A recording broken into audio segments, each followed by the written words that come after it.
bago ang lahat, ito nga pala ang tulay ng Sabang. Ito ang iyong madadaanan kapag galing ka ng bayan ng Mauban. At dahil tayo pupunta ng Salamungay, tayo ay magliligu-liguan at maglalangoy-languyan. At ang service natin ay tricycle ni Paring Ayan. Ingat kayo sa driver na yan, babaero yan. Ito naman ang Barangay San Isidro. Dito mo makikita ang malawak na palayan. Ang gandang pagmasdan. Ang sarap sa pakiramdam pag nasa sarili kang bayan. At ito na, kami nakarating na sa aming pagliliguan. Malupit ka talaga, pare. Tatricycle habang nandito na ng ice candy. Maning takotin. Ice candy sopsote. Ice candy. Oh, ice candy kayo, ice candy. Malupit tare. Thank you. Yan ang aking kapatid. Nag-iihaw ng bangus, ibinalot lang sa dahon ng saging. At dito naman tayo sa aking mga kumparing magagaling, mga master cooker ang dating. Aba! Parang lalasunin mo yung mga yun ha. Alam mo pare, ang pampasarap ng pagluluto ay laging sawa sa Ricardo. Oh, yan, Nene, ang request mo. Ang sabi mo, isama kita sa vlog ko. Hi, Dennis. Hi, Nene. Labo. Hindi makita, boy. Matabang yan?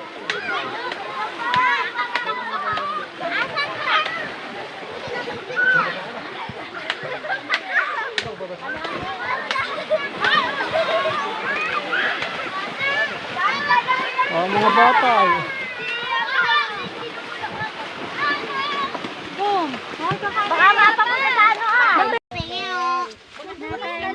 Ayun ang adobo. Ay, sa bebe. Ako nagkuhang kanin. Totoy, kakain ka na. Ito. Alin ang ulam mo? Kain mo. Alin ang ulam mo? Pansinin niyo naman. Alin? Ilagay mo dito sa unahan. Saka ito. Ini. Subukan mo na yan. Ito pala. Alisin mo na yung timbulan mo dyan. Upo ka na dyan. Nalang init dyan. O, dinyin. Yoy. Tara na ako. Pipicture. Hi guys. Dinyin o.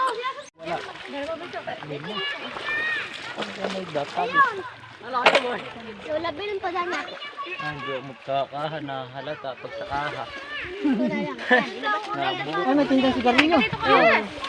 Tama-tama yan. Dito sa loob. Sabi ko nga kayo nilahatin na oy. At bago natin ipagpatuloy ang kainan, konting patalastas muna sa beauty queen ng Sikihor. Ayan, nakip kayo.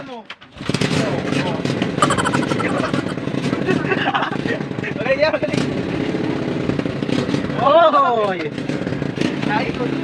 Naikot ko naman. Kain na. Ako ba?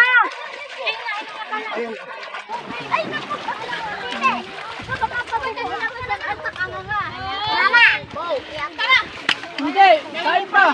Ako kain na din. Kain na ay patay tayo hoy, nililigo pa daw are. Mamaya pagka ano. Mamaya daw bibilis eh, tubig ko inom ikaw. Hindi ako may buta dumi. Ito ang tulay ng Salamungay. Matagal-tagal ding hindi ako nakapunta dito kaya ating titingnan. Nung huling punta ko dito, puro kahoy lang ang tungtungan. Maganda na ngayon dahil bakal na pala ang nakalagay. Safety at hindi nakakatakot tingnan. Kaya papogi tayo at tayo magpipicture-picture naman pang may day lang.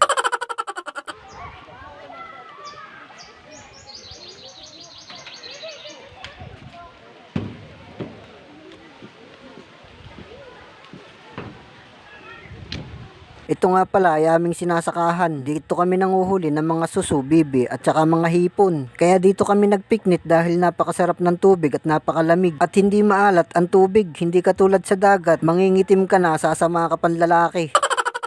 Kaya babay na mga pare.